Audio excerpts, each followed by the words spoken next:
So far, I've given you the different categories of exceptionalities that students may fall under when they are diagnosed in the school system. We've talked a little bit about the mindset that the teacher needs to have when working with these different children and how important it is to focus on the children's cognition and disability and not necessarily their behaviors. Now we're going to be looking at the historical court cases that have occurred over time and the inconsistent opportunities students have run into. The research conducted in 20 USC section 1400B was children with disabilities were being discriminated against and that civil rights were being ignored for a large part of the population. This being said, the discrimination was really due to limited funding and new laws needed to be put into place to protect this particular group. Although civil rights laws did exist based on ethnicity, nothing protected those who had cognitive disabilities. Some examples would be in 1948, 12% of children with disabilities received services in public education institutions. It's a very small number.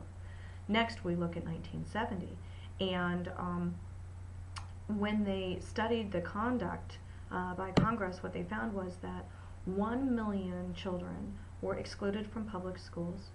Half of those children who were being served in the public schools were not getting appropriate services. There were no related services being issued, such as medical, psychological, sociological, social work. There was no support for families whatsoever, and there was a huge need for federal funding. So let's look at what were some court cases that came to play to shape what's going on legally working with children who have special needs. First of all, we look at Brown versus the Board of Education, maybe something that you've heard of before. This was in 1954, and although Brown versus Board of Education was discrimination based on ethnicity, the court case really did set a precedent for protection of individuals just in educational institutions based on inequity. So it does have a place to play in special education. Civil rights are those societal rights that are guaranteed to all citizenry, and children who had learning deficits were now going to be protected by Brown versus Board of Education. In 1958, the state of Illinois did not require FAPE, free and appropriate public education, for children who were mentally deficient. So following this initial court case in 1954, the concern about children who did not have representation in schools began to spread.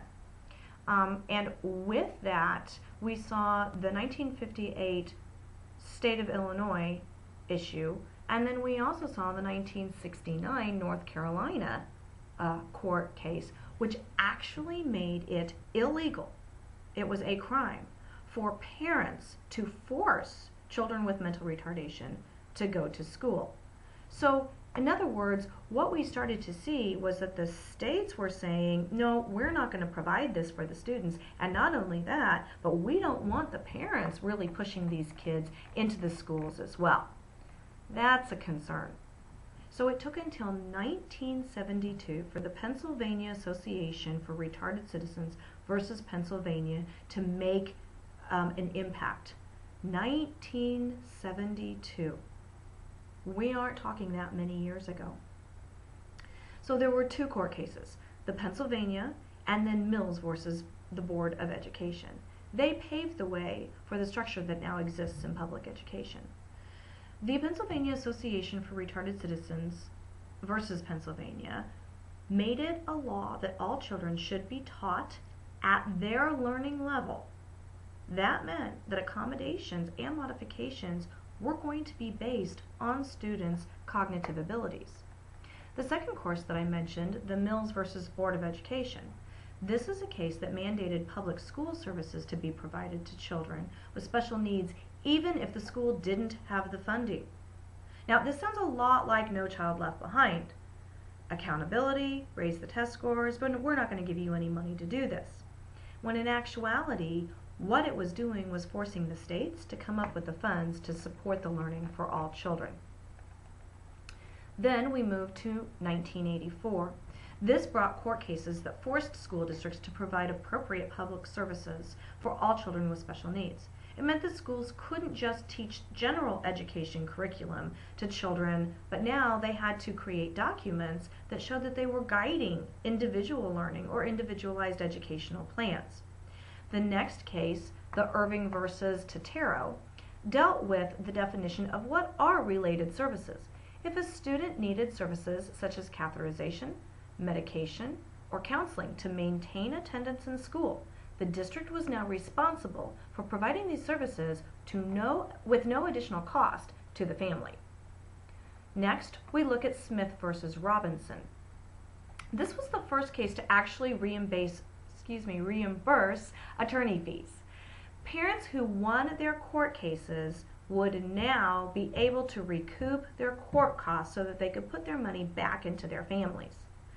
The final one that I'm going to discuss has to do with Burlington versus Doe. This was based on the fact that if a school district did not have the human capital, in other words, the people, to help support these services, the district would have to pay fees to private institutions to be able to acquire these services. This would be looking at paraprofessional services, this could be looking at nurses for catheterization, etc. So you can see where we had laws that were put into place to help support these children, court cases put into place to help these children, and now finally we're looking at how is it that we make sure that our general education population and our special education population are provided what they need so that their civil rights are not being impeded.